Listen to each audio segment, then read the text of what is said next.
سلسلہ نور حدیث میں ہم حاضر ہیں۔ آج کی جو پہلی حدیث پاک ہے وہ ابن ماجہ شریف کی حدیث پاک ہے۔ اس کو روایت کرنے والے حضرت ابو ہریرہ رضی اللہ تعالیٰ عنہ فرماتے ہیں کہ نبی کریم صلی اللہ علیہ وآلہ وسلم نے فرمایا، جس میں وسعت ہو اور قربانی نہ کرے تو وہ ہماری عیدگاہ کے قریب ہرگز نہ آئے۔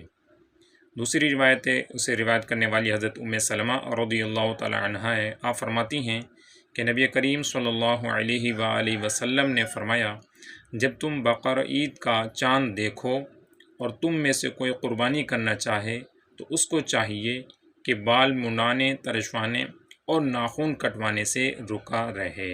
یہ مسلم شریف کی حدیث پاک ہے۔ تو ان سے جو مسائل ریلیٹڈ ہیں وہ سماعت فرما لیتے ہیں۔ جو پہلی حدیث پاک سنی کہ جو وسعت کے باوجود قربانی نہ کرے تو وہ ہماری عیدگاہ کے قریب نہ آئے۔ تو یاد رکھیں کہ جس پر قربانی کرنا واجب ہو، یعنی جو صاحب نصاب ہو، تو اس پر تو لازم ہے کہ وہ قربانی کرے۔ یہاں پر ایک اور مسئلہ وہ یہ ہے کہ قربانی تو واجب ہے لیکن پیسے موجود نہیں ہیں، تو کیا وہ قرض لے گا یا کیا کرے گا؟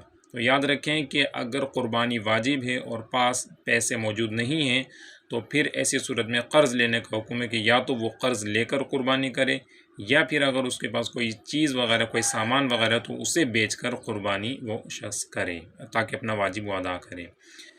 دوسری جو حدیث پاک ہم نے سنی وہ بال ناخن نہ کٹوانے کے حوالے سے، تو یہ مستحب حکم ہے، یعنی جو شخص قربانی کر رہا ہے اس کے لیے بھی، اور جو حضرات صاحب نصاب نہیں ہے، قربانی نہیں کر پا رہے، تو ان کے لیے بھی مستحب یہ ہے کہ ذوالحجہ کا چاند دیکھنے سے لے کر 10ویں ذوالحجہ تک ناخن اور جو غیر ضروری بال وغیرہ ہیں وہ نہ کٹوائیں، حجامت بھی نہ بنوائیں۔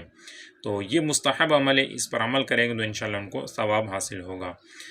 مفتی احمد یار خان رحمۃ اللہ تعالیٰ علیہ مزید فرماتے ہیں کہ جو شخص قربانی نہیں کر پا رہے استطاعت نہ ہونے کی وجہ سے، تو وہ اگر اس حکم پر عمل کریں گے تو انشاءاللہ انہیں بھی قربانی کا ثواب حاصل ہوگا۔